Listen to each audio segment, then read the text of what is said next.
You've been taught that the birthplace of the human race is Earth, but it's not. Welcome to What the Flick, everybody. Christy Lemire, Alonzo Duralde, Matt Achety, Ben Mankiewicz.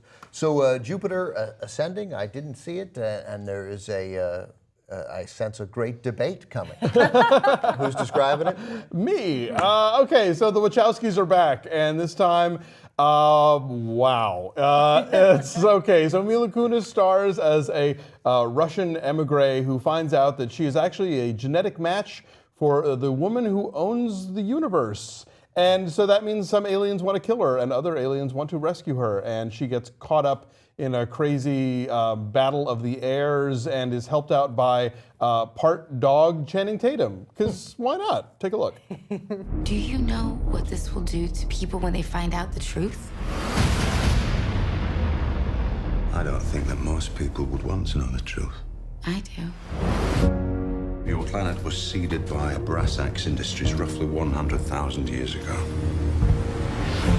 It's one of the most powerful dynasties in the universe. There are three primary heirs. The oldest is Belem. He's the one that controls this planet and wants you dead.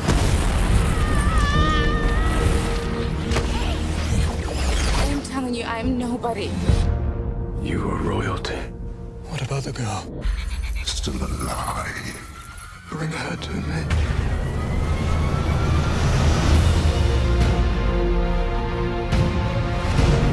When the exact same genes reappear in the exact same order, it is what you call reincarnation.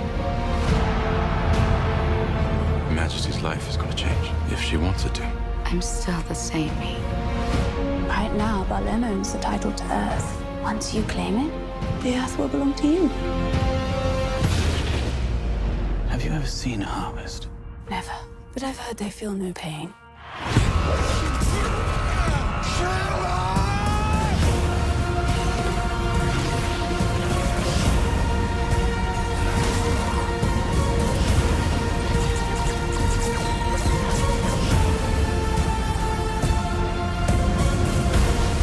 You should have told me the truth about why you wanted her.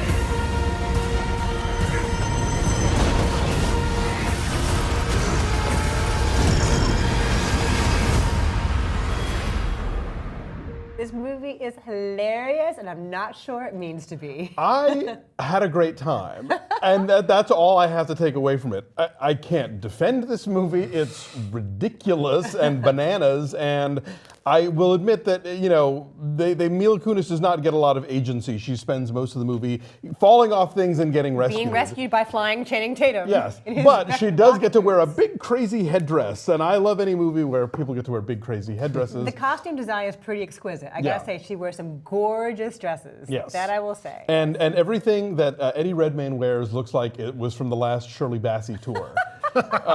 He is having a blast. Is this, is there a possibility of what was the effect? Was it the Norbit effect? I was thinking that walking out, right? Right, the guy who's set to win an Oscar. You know, if I can't imagine people holding it against Eddie Redmayne because he is, I think, delivering in spades what was asked of him. Mm-hmm. He is amping it up to 11 as far as the sort of fake, campy villain, you know, and he's fun to watch. I had a blast watching him. I had a blast watching all of this. As much as I was sort of rolling my eyes at the script and all these things in the movie and the fact that, boy, I'll tell you, all those websites that point out how all action movies now are orange and blue, this will definitely be on that palette. This is guilty of the same thing.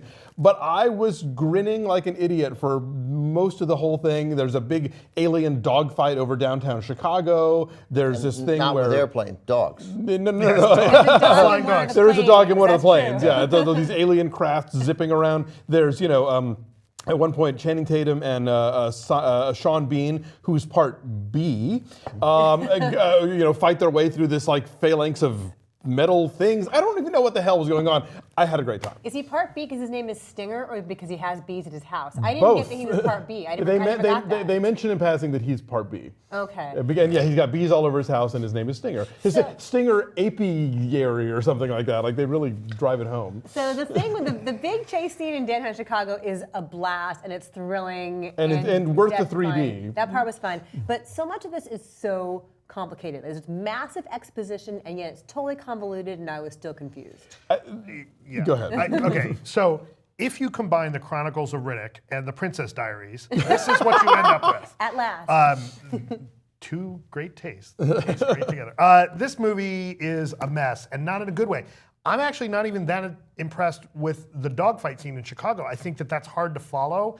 I think all of the fighters in that look like flying shiny Rubik's cubes being mixed on the fly.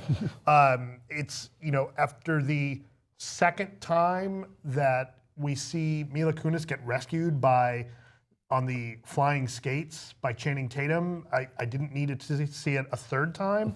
Like, part of the problem is the movie's too repetitive of the things that it does. I wouldn't mind, it would be great if there was something new every time you turn around, but you see the one dogfight with the ships that are made of different pieces that aren't connected, and then you see that again later, and you see another thing that's just like it.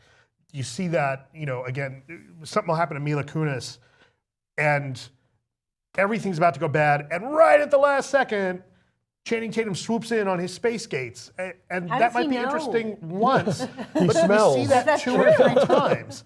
I'm also weirdly shocked, and maybe I'm reading too much into this, but it surprises me to see something from Lana Wachowski that is that much of a consistent damsel in distress story. And it's a little... But she's in charge, though. She's the queen, right? Well, she's constantly being rescued. And true, but I think that my take on it was they're envisioning this as the first part of a trilogy or whatever, and that by the end of the movie, she's got more of her own stuff together, and she is able to be responsible for herself, so that in subsequent chapters, which we may or may not ever get, she will come into her own as her own sort of like fierce, space lady. I don't know. I guess, there is a ton of exposition here. You're right. There's a lot of exposition, and I just sort of kind of let it wash over me after I was like, okay, space stuff. But I feel like a lot of the production design is not distinct enough, and that bothered me too, is that the ships, these big capital spaceships,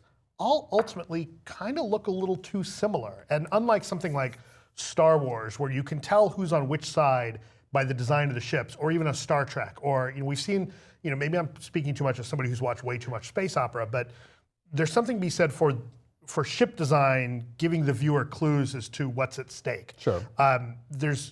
It's all kind of the same color palette, no matter what world they're on. And that's, with the exception of that wedding scene, that's a little disturbing. Now, there's I that thought the scene candles in the temple were kind of cool. Or individual images that are cool. There's one or two individual images, and there's a couple of sequences that I think are really fun. Like, I liked the whole navigating the bureaucracy. I thought that was a sharp little sequence. I think that this movie could have had the potential to be something like The Fifth Element, or something like Buckaroo Banzai, or something that's kind of campy and wildly over the top. And I think that they play it safe, and they're trying to be too serious and had too much drama, and I think it takes away from a lot of the potential fun in this movie. Well, you mentioned a lot of other movies that it looks like, and you don't expect the Wachowskis to ever borrow from anybody else, right? I mean, they create worlds. The Matrix is his own world. For better or for worse, Cloud Atlas is his own world. There's a lot of David Lynch's Dune in this. There's a lot of Star Wars prequels. Yeah. Like, everything looks like Naboo. It's all kind of Italian and dripping Italy. in flowers. And the stuff, the bureaucracy sequence is so much of a Brazil homage that Terry Gilliam's in it.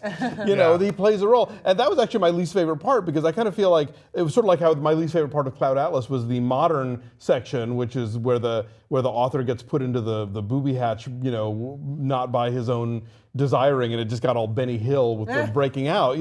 I don't think comedy is their strong suit, and so that I felt like that was the most sort of like part. But once it was over, I don't know. I can't disagree with anything you're saying. And yet, all I know is I just sat in that room going, I had a good time. I had a good time. So what's your number then? I give it an 8.5. I had a blast. Wow. A 4.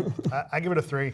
Okay, so our average is a 5.2. It's at 31% on the tomato meter. You're dead inside. So what's interesting though, because if it does, so you don't, and none of you think it'll hurt Eddie Redmayne. I don't know. His performance is one of the most fun parts of it. Like, the movie is pretty terrible, but he's either dialing it down, but it's or he's raging. But and it's a blast to watch. If anybody's getting it's fun to Norbited watch. this year, it's Julianne Moore in Seventh Son, I think. Yeah, no, Eddie Redmayne is to me, he's doing a really bad Gary Oldman here. But you know, Like a really bad Gary Oldman. But it's still kind of fun. but it's a different thing also because it's at 31. You know, Norbit was 9. Like Right. Norbit was a real joke. This just sort of there's a big difference Well, we between only have a 31 few and reviews 9. in. Yeah. This is a joke with a bigger budget, though. This is a $175 million Alonso. movie. He's janking the score up. It's my job sometimes.